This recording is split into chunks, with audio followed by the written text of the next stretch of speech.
In 1984, a child in East Berlin bought a colorful sheet of cartoon stickers from a kiosk near Alexanderplatz.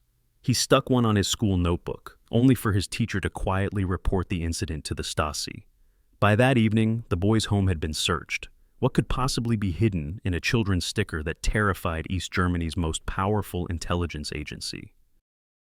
Amid the Cold War, espionage didn't just happen in smoky bars or behind embassy walls. In the divided city of Berlin, the war seeped into comic books, chewing gum, and, most unusually, children's sticker packets.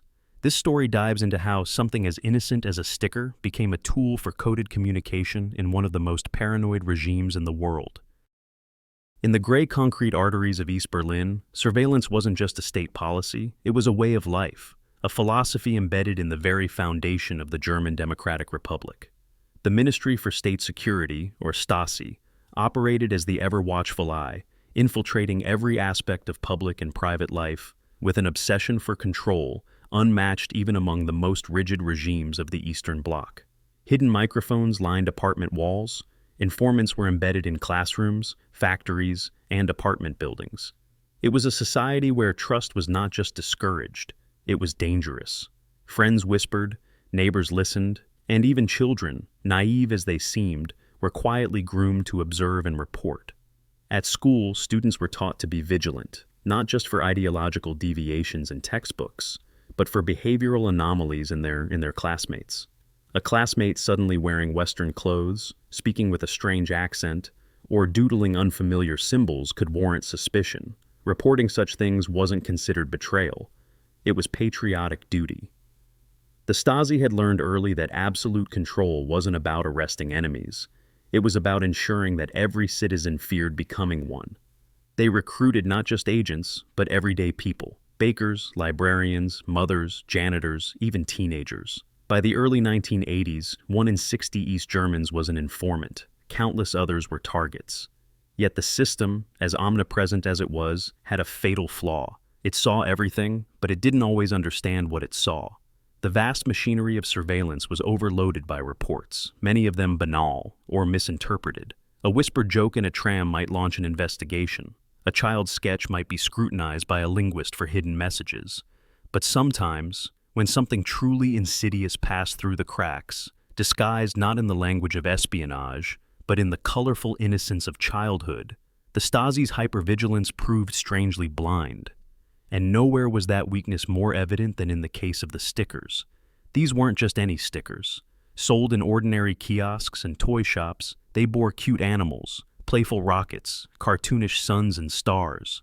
But beneath their innocence, they concealed a secret language the Stasi failed to recognize until it was almost too late. Designed to blend in, to be traded, peeled, stuck, and discarded, they carried the seeds of subversion under the noses of one of the most paranoid security services in the world. But before anyone noticed the patterns, before a single teacher raised the alarm, the stickers were already in circulation. They'd infiltrated schools, youth groups, birthday parties, and the bedrooms of children whose parents thought nothing of letting them decorate their notebooks with bright decals. And that was precisely the genius of it. In a system that expected treachery in every cigarette and whisper, no one had thought to look inside a sticker packet. The children were merely playing, or so it seemed, because in East Berlin, play had become a front in the quietest war the Cold War ever fought. One where the enemy wasn't armed with guns, but with glue, ink, and codes invisible to the naked eye. They showed up with little fanfare in the summer of 1983, nestled among bubblegum wrappers and cheap plastic toys in kiosks across East Berlin.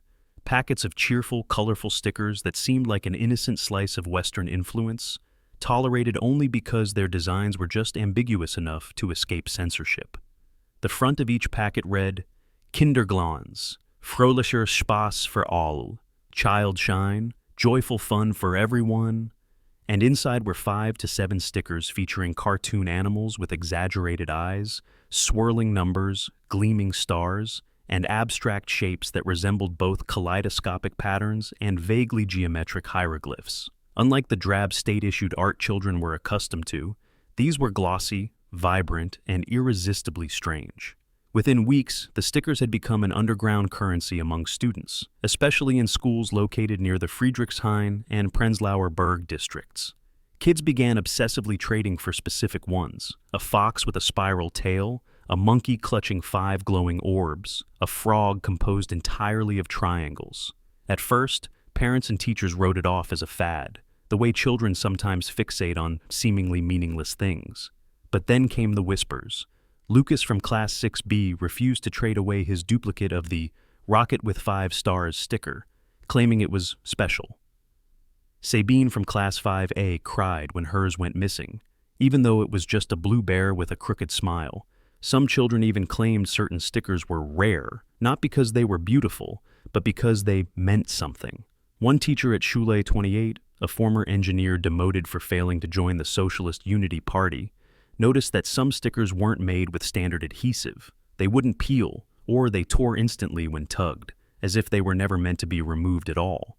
Others seemed to have been printed with different techniques, with certain elements, tiny stars, dots, or border patterns, that subtly differed from packet to packet. The teacher, Herr Neumann, found it unsettling that a group of his students had formed a lunchtime sticker circle, where only specific stickers were allowed, and where trades were accompanied by whispered codes like sunset equals fox and never swap the odd ones. The children dismissed questions with giggles, but they grew tense when any adult lingered too long. Soon, some teachers began filing minor incident reports with school administrators, noting that the stickers were distracting students, creating disruptive hierarchies, and might be culturally subversive. Most of these reports were ignored by school directors eager to avoid further Stasi scrutiny, but one eventually found its way to a party youth liaison officer who flagged the matter as potentially ideological in nature. Meanwhile, in apartment blocks across East Berlin, parents began noticing subtle changes. Children would sneak their stickers into notebooks, fold them into hidden pouches, and guard them more fiercely than toys or sweets. Some began making symbols out of them, not art, but patterns. 3 triangles next to 2 stars, a fish facing east, an owl with its wings folded, and a mark drawn in pencil beside it. Something about these stickers went beyond play, and someone, somewhere, had designed them with that purpose. It was a frigid morning in February 1984 when Frau Gerda Morgenstern, a stern, sharp-eyed teacher at Schule 47 in the Lichtenberg district, paused mid-lesson as she noticed something odd on the corner of Lucas Bocher's notebook. A colorful sticker of a red and yellow rocket shooting through a black sky, trailed by a string of tiny white stars in a perfectly spaced arc. At first glance, it looked no different than the dozens of other fantastical decals that had overtaken her classroom in the last few months. But something about this one gave her pause. The stars, 12 in total, weren't scattered randomly like glitter. They were aligned in a pattern, dots and dashes formed by solid and hollow shapes, spaced with mechanical precision that stirred a memory from her university days before her career had been derailed for refusing to censor a Goethe lecture. She asked Lucas about it gently, and the boy, eager, trusting, explained that this was his favorite sticker because it says something secret. When she asked what it said, he grinned and shrugged, saying, "You're supposed to figure it out." The smile froze on her face. That afternoon, while the students played outside, Gerda closed the classroom door and studied the sticker under the light of her desk lamp. She sketched the pattern on a piece of paper, translating the stars from visual form into Morse code, the kind she hadn't used in decades, but still remembered well enough to make out a few letters. The sequence translated, roughly, into the word gehen, to go or to leave. Her breath caught. The sticker wasn't a decoration. It was a message. Gerda had been careful for years, avoiding anything that could be interpreted as non-compliance since her demotion. She still held private suspicions about the regime, but knew better than to voice them. Yet now she was holding something that could easily be interpreted as subversive, or worse, espionage. She made her decision before the school bell rang. That evening, she visited the party youth liaison office under the pretense of submitting a routine report about student behavior. In the privacy of a dimly lit interview room, she handed over her drawing of the sticker and described its origin without embellishment. She did not accuse Lucas of anything, but she mentioned that such coded materials could represent a breach of ideological purity in youth education. The officer, a plump man with a mustache that twitched when he smiled, did not smile this time. He said very little. Gerda returned home feeling an unease she hadn't felt since the day her professorship had ended, but told herself it was out of her hands. Within hours, a Stasi unit had entered the Bocher home on Konrad Blenkel-Strasse. They confiscated Lucas's school bag, his notebooks, and his sticker collection, even peeling decorations off his wardrobe. His parents were questioned separately about where the stickers had come from and whether they had family in the West. Lucas, terrified and confused, insisted he'd bought them from a kiosk near Alexanderplatz. The investigation was formally opened under file designation S417384, potential propaganda hidden in children's educational materials. It was only the beginning. The Stasi's Forensic Materials Division, a sterile complex buried beneath the Ministry for State Security's Hauptverwaltung in Normannenstrasse, worked around the clock once Lucas Bocher's stickers were transferred to them, under Directive S417384. Specialists in document analysis and print forensics, typically assigned to tasks like intercepting Western pamphlets or decoding underground pamphlets from dissidents, were now focused on glittering cartoon frogs and bouncing stars. At first, the materials seemed innocuous.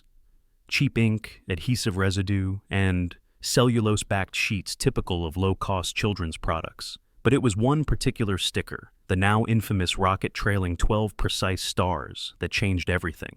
Under a 30x magnifying scope, the stars were revealed not to be uniform shapes, but slight variations of dots and dashes, raised or recessed, filled or hollow, positioned with deliberate consistency.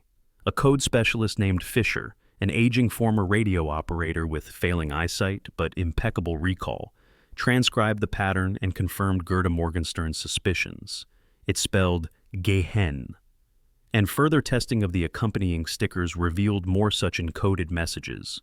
Some full sentences, others partial data fragments, each embedded so subtly they'd been completely invisible to the naked eye. The deeper breakthrough came when one technician decided to subject the stickers to a higher resolution photomicrographic scan. That was when the microdots were discovered, tiny black specks no larger than a pinhead hidden within the folds of cartoon characters' clothing or lodged in the shadows of a geometric sun. Under extreme magnification, these specks were not dust or printing defects, but ultra-miniaturized photographs of handwritten notes, letters, diagrams, tabular data. One microdot extracted from the eye of a grinning cartoon fox revealed a segment of what appeared to be a military schedule, deployment times, regiment identifiers, and a West Berlin postal code scribbled in shorthand at the top. Another sticker, depicting a pyramid made of bricks, contained a microdot image of a crude map, with streets labeled in cursive and certain buildings circled, alongside a note in block script reading Glockenstrasse, Zugang, Keller, Mittwoch. More chillingly, one sticker, a simple red star surrounded by concentric circles, contained what analysts believed to be a list of names, 5 in total, written in Western script and paired with what appeared to be identification numbers or addresses. The implications were immediate and dire. These were not messages meant for children, nor were they the accidental work of pranksters. This was intelligence tradecraft, refined, disguised, and distributed en masse in a format no one had anticipated.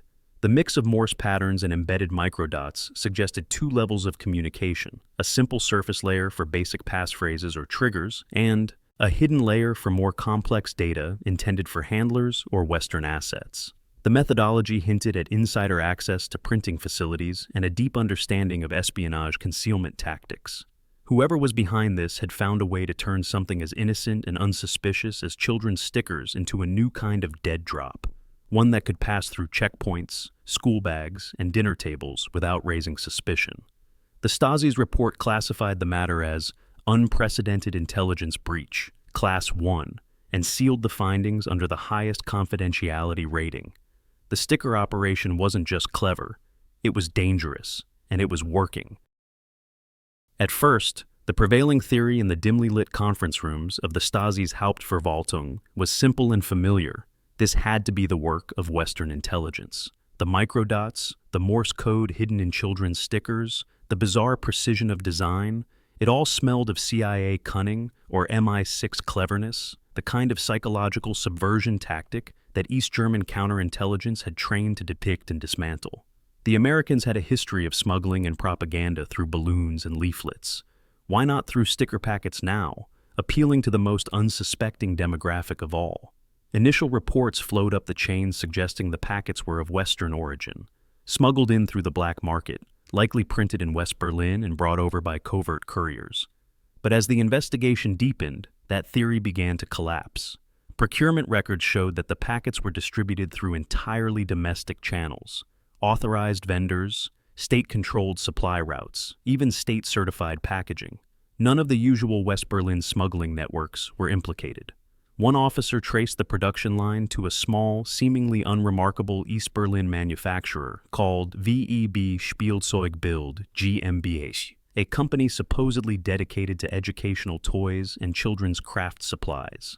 The factory's address was buried in the Prenzlauer Berg district, its signage faded and bureaucratically bland. But when agents visited, they found strange inconsistencies, shifts that didn't align with payroll records, machines capable of high-resolution photographic reproduction when such capability was unnecessary for the company's official output, and design prototypes that weren't filed with any regulatory agency. A deeper dive into the factory's staffing revealed something even stranger. Several of the illustrators and layout technicians on staff weren't just graphic designers. One had previously worked as a cryptography specialist at the Humboldt University's mathematics department before being dismissed in 1907 for ideological contamination. Another had been a painter once celebrated in East Berlin's underground avant-garde scene before disappearing from public view in 1980. A third, listed only as a consultant, had no formal employment record since 1972 and was believed to have been part of an informal intellectual circle known for producing banned pamphlets laced with philosophical critiques of Marxist orthodoxy. This wasn't Western espionage. This was internal. What the Stasi had stumbled upon was not the hand of the CIA, but a carefully cultivated operation from within East Germany itself, an alliance between disenfranchised thinkers, rogue mathematicians, and rebellious artists who had turned their frustration with the regime into a dangerous form of resistance.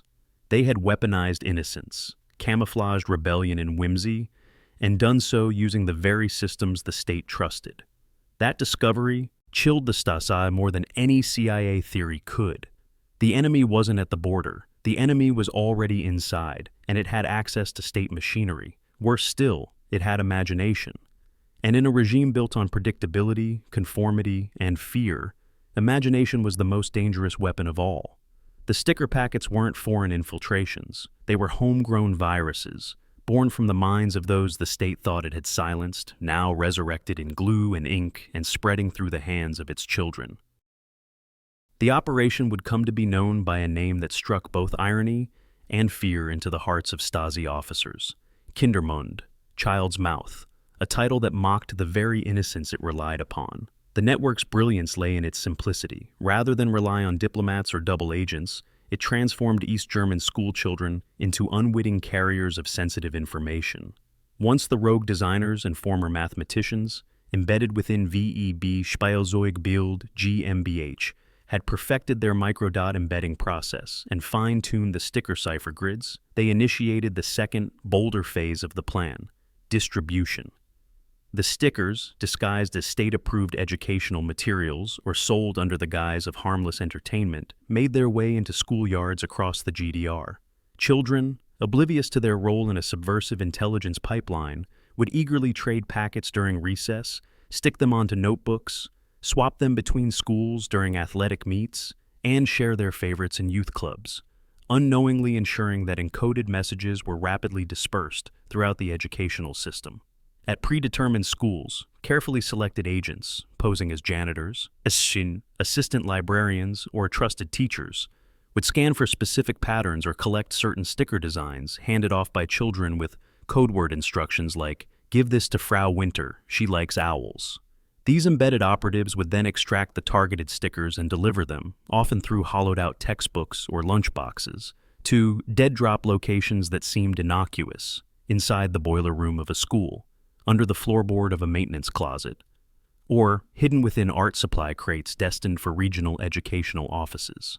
From there, the stickers were relayed via a patchwork of trusted couriers, often older children whose parents were part of underground networks, through a chain of rural transit lines, finally crossing the heavily patrolled border using forged transport manifests or, in some cases, through smuggled parcels disguised as packages of state correspondence or art exhibition materials.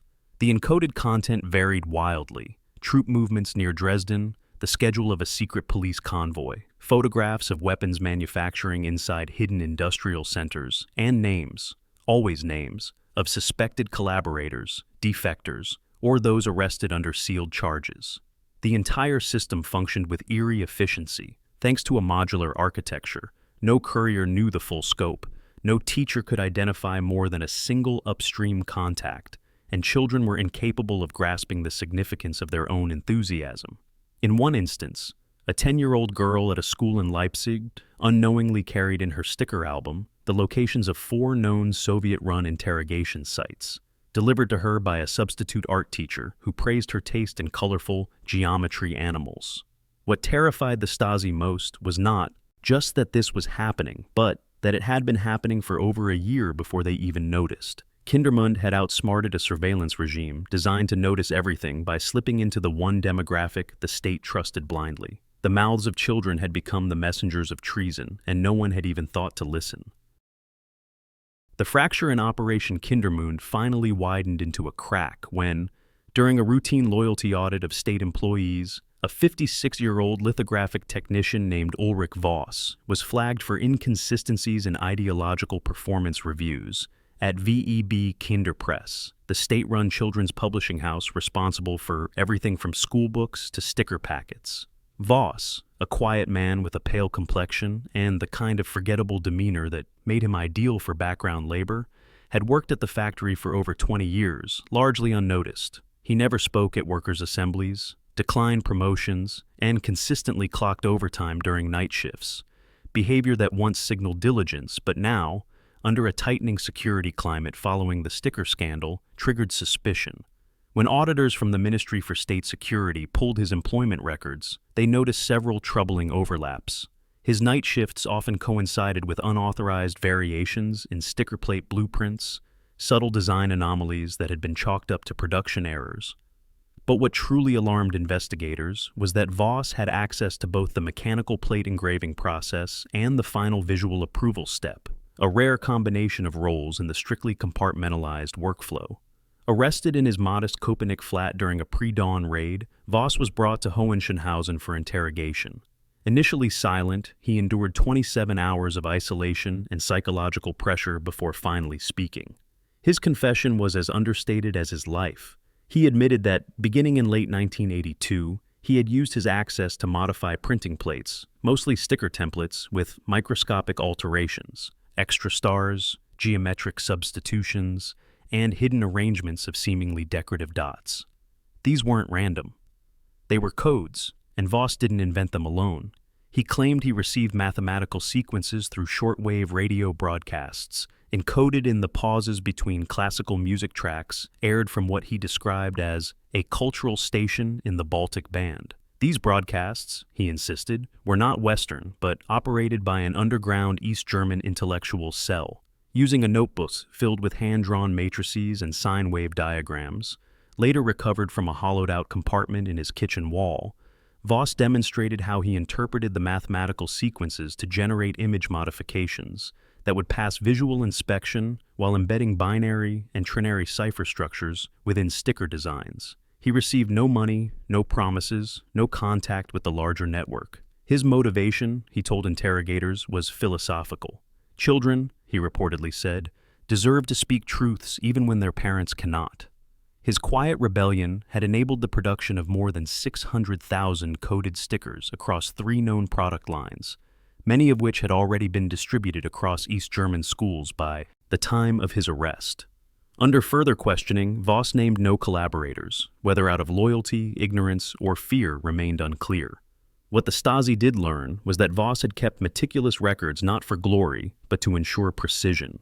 The modifications were never accidental. They followed a plan. He had been only one node, but his revelations confirmed the worst-case scenario. The sticker operation wasn't a Western injection. It was a homegrown, mathematically sophisticated resistance effort operating under their noses. and it had already reached into the minds of the nation's children. To decode a Kindermann sticker packet was to engage in a puzzle crafted by masters of both subversion and subtlety, where every image, border, and pattern held dual meanings, one for the eyes of children and another for the trained minds who knew how to read the hidden script. Each sticker served as a modular data unit, a cipher fragment camouflaged as whimsy, but underneath the colorful ink and cheerful themes lay a lattice of information delivery, refined through layers of symbology and mathematical encoding. A typical packet contains 6 or 7 stickers, each seemingly random: a cartoon owl with squinting eyes, a moon with angular craters, a series of dancing numbers, or a fox leaping over a geometric field. But the number of characters on each sticker, their relative positions, and the angles of their shadows in relation to a printed north arrow, subtly embossed on the packet's interior, were not artistic flourishes. They were code. Each sticker design corresponded to a cipher grid, a 12x12 template designed by dissident mathematicians working with rogue illustrators, which transformed positions and shapes into letters, words, and data clusters. The direction a character faced indicated how the message should be read, left to right, spiraling inward, or mirrored vertically, while the border orientation determined which variation of the grid to apply. In the hands of an ordinary child, the stickers were mere entertainment. In the hands of a trained agent or one of the specially selected teenage couriers, they became compact dossiers capable of carrying state secrets or logistical instructions across schoolyards, youth centers, snowers, or train platforms without detection. The courier children, few in number but crucial to the operation, were typically indoctrinated by parents involved in underground resistance circles or mentored through covert youth programs masked as chess clubs or hiking groups. These children were taught to recognize lighthouse stickers, those that contained a unique symbol indicating the presence of coded content. Some even carried handmade decoder wheels disguised as pencil sharpeners or compass sets, calibrated to read the stickers correctly. A fox with 5 stripes on its tail, for instance, might correspond to a grid's 5th layer, while a sticker with 3 identical suns indicated a 3-step shift in decoding sequence. The stickers were designed with intentional noise. Some were completely meaningless to mask the significance of those that mattered. Others acted as decoys, leading agents who intercepted them into false interpretations. Some ciphers even used color pigment density to signal urgency or threat level, detectable only under a red light filter provided to field agents. This system wasn't just elaborate, it was resilient, adaptable, and terrifyingly efficient. A single packet could carry instructions to 3 different operatives if read through the right lens. By embedding operational intelligence within a child's playful exchange, the Kindermann network bypassed East Germany's vast surveillance state with audacity that bordered on genius. The Stasi, upon reconstructing a partial cipher sequence from recovered stickers and matching it to troop schedules leaked months prior, realized that for over a year, they had been outmaneuvered not by military satellites or Western spies, but by cartoon animals passed between innocent fingers under the playground sun. The moment the Stasi realized the full extent of Operation Kindermann's infiltration, a wave of bureaucratic panic surged through the ministry's iron veins, transforming months of quiet investigation into a brutal and immediate purge. Orders were dispatched overnight. Within 72 hours, 29 individuals connected to the sticker network were arrested in coordinated raids spanning East Berlin, Leipzig, Dresden, and Potsdam. Among them were janitors who had retrieved coded stickers from school waste bins, a school librarian in Prenzlauer Berg who used interlibrary loan envelopes to pass messages, 2 graphic designers from VEB Kinderpress, a retired mathematics professor linked to underground decoder distribution, and at least 6 teachers known to have frequented progressive intellectual circles. Those arrested vanished into the maw of the GDR's penal system, many never surfacing again.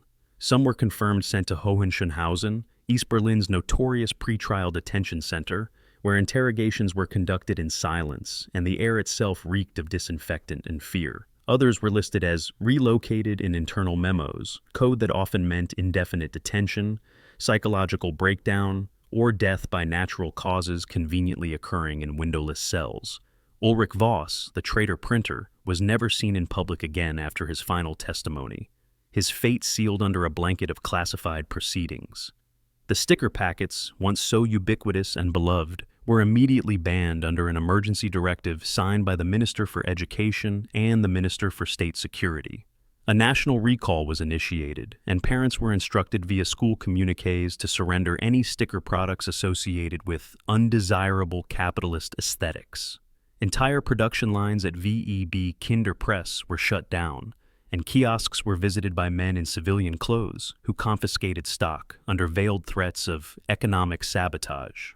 Propaganda leaflets reframed the campaign as an ideological assault on the moral purity of the youth, describing it as a Western attempt to corrupt children into becoming tools of espionage and confusion. Yet, for all the regime's swiftness and brutality, there were rumors, persistent, tantalizing rumors, that a handful of sticker packets had made it across the wall. A railway customs worker named Vogel was quietly arrested for allegedly smuggling 2 packets inside the lining of a children's book bound for a cousin in West Berlin.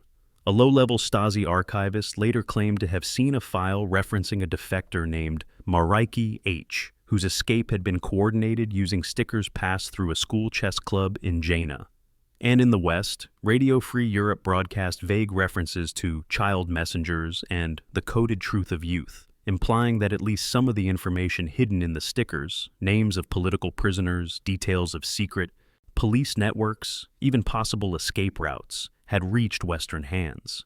Whether these claims were true or part of Cold War myth-making is unclear, but inside the GDR, the message had landed with devastating clarity. The war for minds was no longer limited to universities, bookshops, or radio broadcasts. It had arrived in lunchboxes, backpacks, and the imaginations of school children. And for the Stasi, the fear was no longer that adults might rebel. It was that their children already had. In the decades since the Berlin Wall fell, the story of Kindermund has remained half legend, half shadow, whispered among historians of resistance, resurfacing in declassified Stasi files, and echoing through museum exhibits that hint at the subversive power of childhood in the most unlikely of places. Only a handful of the original stickers have survived the purge. A blue owl with mismatched eyes recovered from a former schoolteacher's attic in Weissensee, a triangular frog unearthed from a shoebox in Leipzig, labeled simply Art Class 1983, and 1 packet, sealed, unpeeled, now kept in a private collection in Amsterdam. Its value immeasurable, not for rarity, but for what it represented. The rest were destroyed, confiscated, or lost to time, collateral damage in a battle that never saw open violence, but altered the psychological terrain of a generation. In post-unification Germany, researchers who stumbled across references to Operation Kindermund in the bowels of the Stasi archives were stunned by the sophistication of the network, the precision of its mathematical encoding, and most of all, the audacity of embedding resistance within the innocence of stickers. The idea that in a regime where even typewritten letters were scrutinized and graffiti meant prison, a cartoon fox could carry the location of an interrogation center, or a smiling sun could indicate the escape window for a dissident, was both breathtaking and deeply unsettling. It revealed that creativity, when pushed underground, did not disappear. It evolved, twisted through symbols, slipped past the censors disguised as laughter, and planted itself where surveillance could not reach. In play, in joy, in the trusted space between a child and their imagination. Today, educational institutions quietly teach the Kindermund story as part of Cold War curriculum, not as a formal case study in espionage, but as a parable of how resistance does not always wear the face of warriors or revolutionaries. Sometimes it comes on adhesive paper, passed between grubby hands in a schoolyard, shared not as ideology, but as excitement. In exhibitions, curators describe these stickers not just as objects of historical interest, but as cultural artifacts, proof that even under crushing ideological pressure, the human impulse to communicate, to subvert, to laugh and question and create, could not be extinguished. Artists, inspired by the story, have replicated the sticker designs as political commentary, while digital archives attempt to reconstruct the cipher grids once used to decode them, though many formulas remain lost, buried with the minds that conceived them. For those who lived through the regime, the memory of Kindermund is bittersweet, proof that their children had become messengers of truth, but also a reminder of how dangerously fragile the border between innocence and resistance had become.